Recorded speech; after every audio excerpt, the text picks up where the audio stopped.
Students, तो इस lecture से हम लोग जो हमारा पेलियोबायोलॉजी या पैलेंटोलॉजी वाला सब्जेक्ट है हम उसको स्टार्ट कर रहे हैं। ये वाले जो लेक्चर हैं पैलेंटोलॉजी के, इसमें मेनली जो बुक यूज की गई है वो पीसी सर की जो बुक है वो बुक यूज की गई है, जो पीसी अनंत राम वाली बुक है।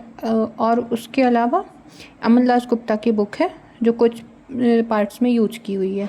तो अगर आपको इसके नोट्स बनाने हैं तो इन दोनों बुक्स को आप रेफ़र कर सकते हो जिससे हमने आपको एक्सप्लेन किया है। ओके, सो चलिए स्टार्ट करते हैं। हमारा पैलेंटोलॉजी का सब्जेक्ट है। ओके, सो पैलेंटोलॉजी के पहले हम पढ़ते हैं बायोलॉजी कि बायोलॉजी क्या होती है, ताकि हम उसको अट्रैक्ट कर पाएँ, क्योंकि जो मैथमेटिक्स बैकग्राउंड वाले स्टूडेंट्स होते हैं उनके लिए ये सब्जेक्ट थोड़ा सा टफ होता है। सो बायोलॉजी क्या है, सबसे पहले हम ये बात समझते हैं। बायोलॉजी,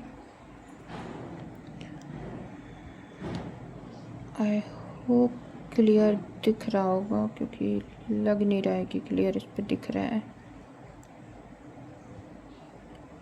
फोकस आई थिंक ले नहीं पा रहा है।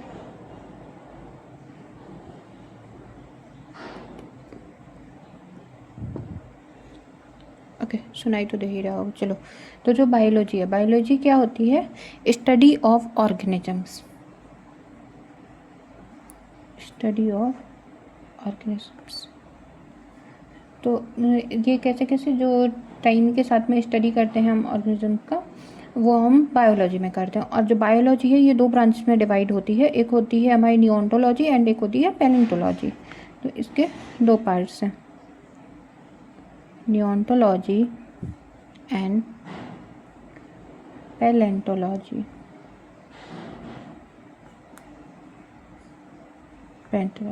ओके, जिसमें से नियोंटोलॉजी हमें नहीं पढ़ना है, वो बायो वाले पढ़ते हैं। हमें मेन फोकस देखना है अपना पैलेंटोलॉजी पे।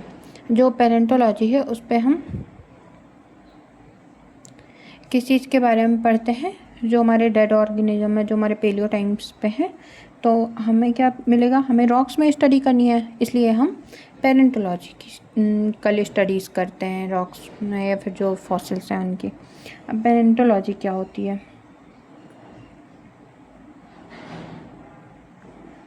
पैलेंटोलॉजी, पैलेंटोलॉजी में 3 वर्ड से मिलके बना है, paleo plus onto plus logos. जिसमें से जो पेलियो है इसका मतलब होता है ancient, onto means life and logos means study. तो इसका मतलब हो गया कि study of life of past geological age, उसको हम बोलते हैं पैलेंटोलॉजी। सो इसको हम डिफाइन कैसे कर सकते हैं? पैलेंटोलॉजी को, पैलेंटोलॉजी में भी defined as the study of life of past geological age based on the fossil records, remains of ancient flora and fauna which have no living descendants। But कुछ कुछ के लिविंग डिसेंडेंट्स भी हमें मिलते हैं जिनको हम लिविंग फॉसिल्स बोलते हैं। सो एक तो ये हो गई, या फिर हम दूसरे वर्ड्स में बोल सकते हैं कि palaeontology the science which sets out to study those organisms that once lived on earth and presently found as fossil forms। okay, या फिर presently found preserved in the sediments, तो उनको हम बोलते हैं फॉसिल्स, और उस ब्रांच को हम बोलते हैं पैलेंटोलॉजी। पैलेंटोलॉजी को जो जियोलॉजिकल ब्रांच है, जियोलॉजी में जो जिसने इंट्रोड्यूस किया था वो थे फिशर वॉन वेल्डनहॉक, जिन्होंने पैलेंटोलॉजी को जियोलॉजिकल जो लिटरेचर है उस पर इनकॉर्पोरेट किया था। अब कुछ ब्रांचेस हैं पैलेंटोलॉजी की जिनको अगर हम देखें तो एक ब्रांच होती है पोलेनोलॉजी,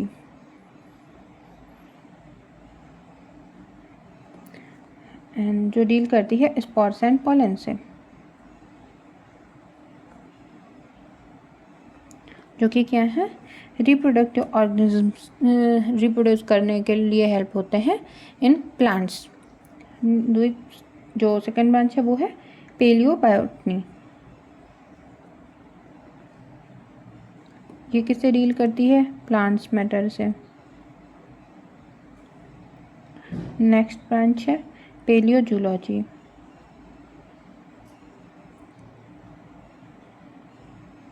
ये एंशिएंट जो एनिमल्स हैं से रिलेटेड है। नेक्स्ट जो ब्रांच है टेपोनॉमी।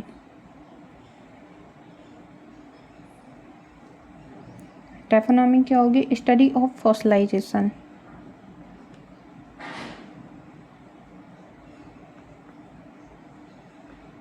Study of fossilisation. नेक्स्ट है पेलियो इकोलॉजी।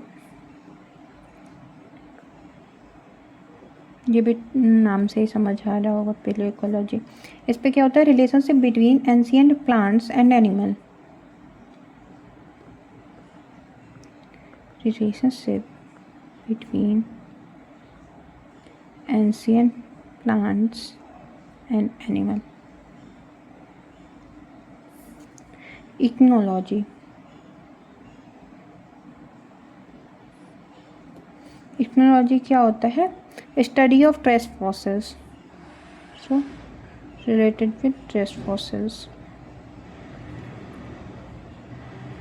नेक्स्ट होगा माइक्रोपेरेंटोलॉजी।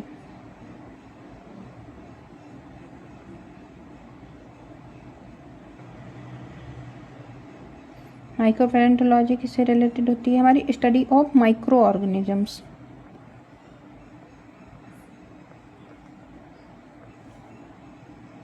नेक्स्ट होगी हमारी पेलियो ओशियनोग्राफी।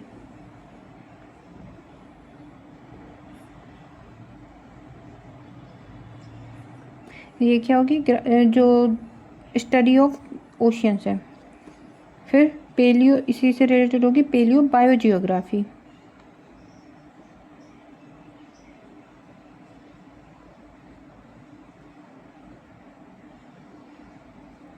ये किससे रिलेटेड होती है? जो जियोग्राफिकल डिस्ट्रीब्यूशन है प्लांट्स एंड एनिमल्स का।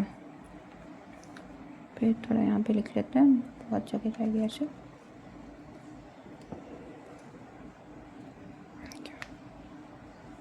इसी की ब्रांचेस और चल रही है यहीं पे। सो paleo neurology.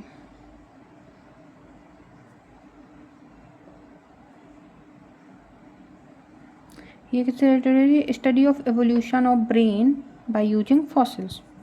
So study of evolution of brain by using fossil. Okay.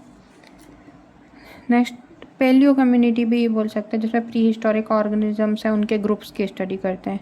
And paleo anthropology बोल सकते हैं, जिस पे हम डेवलपमेंट ऑफ ह्यूमंस के बारे में पढ़ते हैं।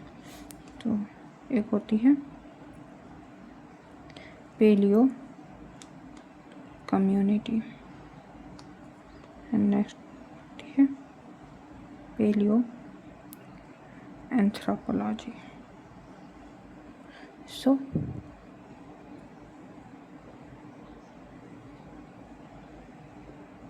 आई होप आपको ये सारी ब्रांचेस क्लियर होंगी अब कि पेरेंटोलॉजी में हमें मोस्टली पढ़ना क्या होता है। ओके, हम लोग आगे डिस्कस करते हैं। अब जो पेरेंटोलॉजी है, पेरेंटोलॉजी में मेन कैरेक्टरिस्टिक क्या हम लोगों को अभी तक समझ आया कि हमें पूरी की पूरी जो स्टडी है वो हमारी बेस्ड ऑन फॉसिल्स है। हमें फॉसिल्स के बारे में सबसे ज़्यादा पढ़ना है। So next important building blocks क्या है हमारे इसका? फॉसिल। तो हमें सबसे पहले फॉसिल के बारे में पढ़ना पड़ेगा। अब फॉसिल क्या है? फॉसिल एक लैटिन वर्ड है, ये एक लैटिन वर्ड है जिसका मतलब होता है anything that can be dug up or anything dug up or extracted from the earth. Anything dug up or extracted from the earth. अब देखो, जो भी चीज़ें, ये तो हो गया इसका वर्ड वाला मीनिंग, बट जो कुछ भी हम अर्थ से निकालते हैं, डगअप मतलब खोद कर निकाल रहे हैं, जो भी चीज़ें हम खोद कर निकाल रहे हैं, क्या वो सारी चीज़ें फॉसिल बोल सकते हैं? एक बेसिक अंडरस्टैंडिंग अगर आपको फॉसिल्स के बारे में, तो आप खुद सोच के देखो हम क्या क्या निकालते हैं। हम पानी भी निकाल रहे होते हैं, रॉक्स भी निकालते हैं, कुछ मिनरल्स है जिनकी माइनिंग भी करते हैं, और हाइड्रोकार्बन्स भी निकाल रहे होते हैं। तो क्या ये सारी चीज़ें ही फॉसिल हैं? तो पहले तो इनको सिर्फ नाम के बेस पे देखा कि फॉसिल हमने नाम दिया, उसके बाद में हमने इसका जो वर्ड्स देखा कि इसको हम किस तरीके से कवर कर सकते हैं इसकी डेफिनेशन को, ताकि ये होलिस्टिकली हमको डिफ़ाइन कर पाए कि फॉसिल होता क्या है। तो उस टाइम पे हमने कुछ कैटेगरीज बनाई कि इनको क्या क्या होना चाहिए। तो मोस्टली 3 कंडीशंस होती हैं जिनको फुलफ़िल करना चाहिए किसी भी चीज़ को या किसी भी ऑब्जेक्ट को, तो हम उसको फॉसिल बोलेंगे। सो फर्स्ट है कि the object in concern must have some relation to an organism, must have relation to organism. पूरा लिखने आप कुछ लिख सकते हो कि the object in concern must have some relation to an organism. अब ये रिलेशन जो है किसी ना किसी ऑर्गेनिज्म से रिलेशन होना चाहिए इसका, जो भी ऑर्गेनिक मटेरियल है, प्लांट है, फॉसिल प्लांट है, एनिमल है, no matter what, but organically जो भी चीज़ है ऑर्गेनिक से रिएक्शन उसको रिलेशन होना चाहिए उसका। अब वो रिलेशन डायरेक्ट भी हो सकता है एंड इनडायरेक्ट भी हो सकता है। ओके अब देखो, जैसे इसका बहुत अच्छा एक एग्जांपल बताते हैं। आप लोगों में से कुछ स्टूडेंट्स हैं जो हमें पर्सनली जानते होंगे, तो उनके लिए हमारा क्या है, हम उनसे डायरेक्टली मिल चुके हैं इसलिए आप जानते हैं। पर कुछ ऐसे हैं जो हमें सिर्फ लेक्चर्स के माध्यम से जानते हैं, तो आप हमें इनडायरेक्टली जानते हो। अगर हम कहीं खड़े हैं तो आप हमें देख के नहीं पहचान सकते हो कि हम हैं, बट आप अगर लेक्चर्स देख रहे हैं तो हो सकता है कि वॉइस टोन की वजह से, या फिर आप वही आवाज़ देख के बता सकते हो कि ये आयुषी ने पढ़ाया हुआ है तो ये उसके लेक्चर्स हैं। ओके सो ये हो गया। अब अगर हम ऑर्गेनिजम्स के बारे में देखें तो सोचो, एक है कि आप कहीं पे बैठे हुए हो, या मान लो कोई भी खुद को मरता हुआ, चलो अच्छा नहीं लगेगा, किसी और चीज़ को रखता है, तो कोई भी ऑर्गेनिज्म तो वो बैठा हुआ है, कोई भी एक ऑब्जेक्ट है, कोई भी जानवर, कोई भी रख लो अपने हिसाब से। तो वो जो ऑब्जेक्ट है वो वहाँ पर से चल के निकल गया। अब वहाँ पे जो ज़मीन थी वो कैसी थी, ऐसे थोड़ा दलदल टाइप की थी, ताकि उस पर इम्प्रिंट बन सके। अब एक तो है कि वो जो ऑब्जेक्ट है उसकी डेथ हो गई, वो उसके ऊपर बहुत पूरा मलबा गिर गया और वो वहीं पर डिपॉजिट हो गया, सेडिमेंट्स के साथ में वो भी लेयर्स में डिपॉजिट हो गया।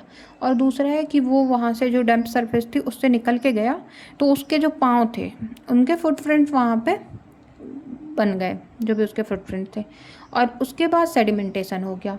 और सेडिमेंटेशन इतना अच्छा था कि उसके जो फुटप्रिंट थे वो आपको एज इट इज प्रिजर्व मिल गए। तो वो फुटप्रिंट क्या उसके इनडायरेक्टली उसकी प्रेजेंस को बताते हैं, तो वो भी रिलेटेड है। और अगर वो डायरेक्टली ऑब्जेक्ट ही आपका प्रिजर्व हो जा रहा है तो वो ऑब्जेक्ट हो गया, तो वो डायरेक्ट प्रिजर्वेशन हो गया। तो कोई भी जो कंसर्न हमारा ऑब्जेक्ट है उसको रिलेशन शो करना चाहिए विद द ऑर्गेनिज्म। तो ये हो गई हमारी फर्स्ट कंडीशन। एंड जो सेकंड कंडीशन है वो होगी कि जो रिलेटेड ऑब्जेक्ट है या ऑर्गेनिज्म है वो must be pre historic nature का होना चाहिए। इसको लिख सकते हो कि the related organism must B pre historic in nature. तो प्री हिस्टोरिक नेचर, देखो इसकी हम पूरी नोट्स लिखा नहीं रहे हैं, क्योंकि आप जैसे पीसी जैन सर की बुक देखोगे आपको बहुत अच्छे से नोट्स मिल जाएंगे। और अगर आपको फिर भी लगता है कि नोट्स लिखाने की ज़रूरत है तो हम बोलते जा रहे हैं जो चीज़ें वही नोट्स हैं, आप उनको लिखते जा सकते हो ओके अपनी लैंग्वेज में। नेक्स्ट, अब जो ऑर्गेनिज्म है प्री हिस्टोरिक नेचर का कैसे होगा, तो अब ऐसा हो सकता है, मान लो एक ये भी डाउट आ गया, क्रिएट हो गया कि किसको हम फॉसिल बोलें। चलो उसका रिलेशनशिप है, डायरेक्टली इनडायरेक्टली रिलेशनशिप है ऑर्गेनिज्म के साथ में, पर एक हमारा मान लो फॉसिल है जो हमें निएंडरथैल्स का मिल रहा है, एक हमें इंडस वैली का मिल रहा है, और एक ऐसे कोई ट्रेजेडी हो गई जिसमें हमें कोई भी ऑर्गेनिज्म है, कोई भी ऑब्जेक्ट है वो अभी कुछ ही सालों पहले का मिल रहा है। तो क्या वो सारी चीज़ें ही फॉसिल होंगी कि जो हमारा निएंडरथैल्स है वो भी फॉसिल है, जो हमें अभी किसी ट्रेजेडी की वजह से कोई ऑर्गेनिज्म मिल रहा है वो भी फॉसिल है, एंड जो हमारा इंडस वैली या नील सिविलाइजेशन है वो भी फॉसिल्स हैं। तो इसके लिए हम लोगों ने एक बाउंड्री सेट कर दी कि जो मॉडर्न ह्यूमन एवोल्यूशन हुआ था उसके पहले की जितनी भी चीज़ें हैं वो सारी की सारी चीज़ें प्री हिस्टोरिक हैं, और उनके अगर कोई भी रिमेन्स मिलते हैं तो उनको हम फॉसिल कंसीडर करेंगे।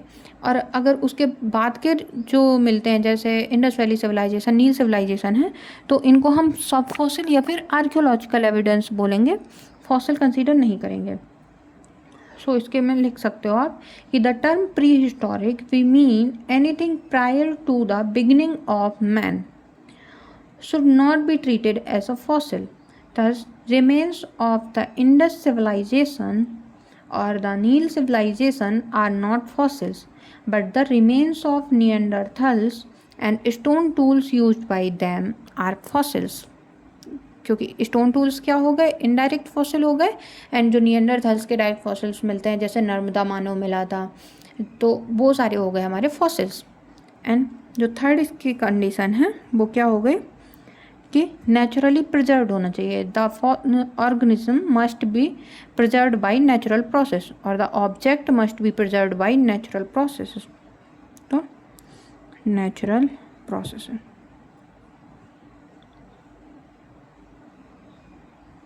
Natural process. अब जो ऑर्गेनिक मटेरियल है प्रिजर्व हुआ है, वो ऑर्गेनिकली प्रिजर्व हुआ है या आर्टिफिशियली प्रिजर्व हुआ है, ये कंडीशन होती है। तो जो फॉसिल है वो अगर ऑर्गेनिकली प्रिजर्व हुआ है, अपने आप से प्रिजर्व हो गया, तो ही हम उसको फॉसिल मानेंगे। बट अगर वो आर्टिफिशियली प्रिजर्व किया जा रहा है, जैसे मम्मी ऑफ इजिप्ट है, उनका प्रिजर्वेशन कैसे किया गया था, आर्टिफिशियली उन्हें प्रिजर्व किया गया था थ्रू द केमिकल्स, और सारा वो प्रोसेस करके वो लोग प्रिजर्व करते हैं। तो वो क्या हम फॉसिल कंसीडर करेंगे आगे वाले टाइम पे चल के, अगर एज बढ़ती है तो नहीं, उनको हम फॉसिल कंसीडर नहीं करेंगे। इसीलिए जो मम्मी ऑफ इजिप्ट है उनको हम फॉसिल नहीं मानते हैं। नियंडरथल्स वो कोई प्रिजर्व करने नहीं गया था उनको, वो प्रिजर्व ऑटोमेटिक मिल गए, कभी सेडिमेंटेशन हो गया, कुछ क्लाइमेटिक ट्रेजेडी ऐसी हो गई, तो इन सब की वजह से फॉसिल मिल जाए। तो जब नेचुरली होगा तभी हम उसको फॉसिल बोलेंगे। सो इन सब के साथ में मिला के हम क्या बोल सकते हैं, फॉसिल की डेफिनीसन कुछ इस तरीके से होगी कि fossil is an actual remains और indirect evidence of a prehistoric life preserved within a rock under natural condition। एक तो ये हो सकती है।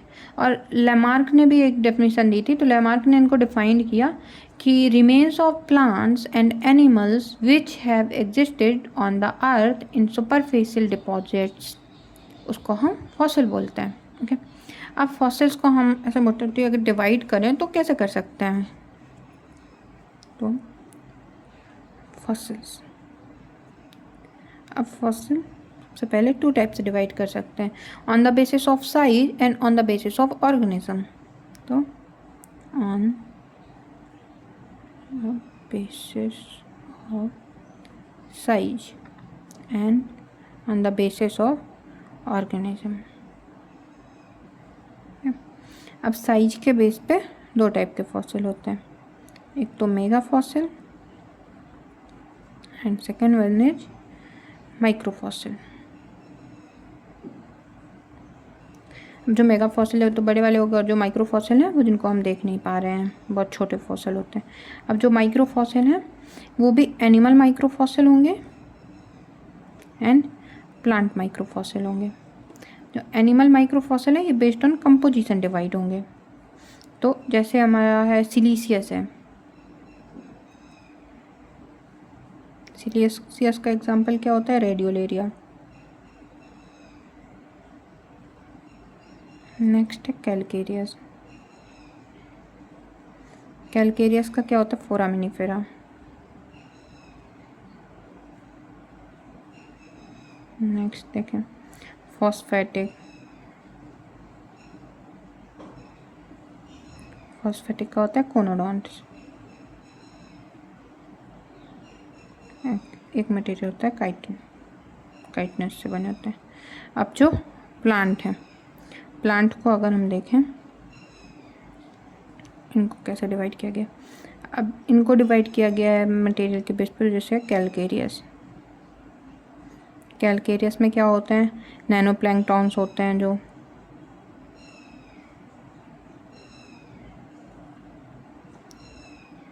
एंड दूसरा है सिलीशियस कॉम्पोजिशन।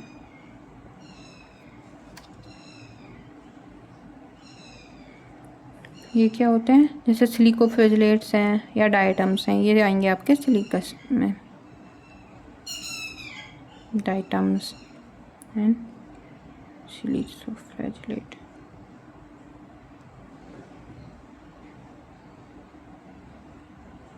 सिलिकोफ्लेजेलेट ये आएंगे इस पे। ओके, तो ये हो गया। अब जो ऑर्गेनिज्म है, ऑर्गेनिज्म किस तरीके से डिवाइड होंगे, ये डिवाइड होंगे कि प्लांट है, या फिर एनिमल है। अब जो एनिमल हैं ये दो टाइप से डिवाइड हो जाएंगे कि वर्टिब्रेट फॉसिल है या इनवर्टिब्रेट है।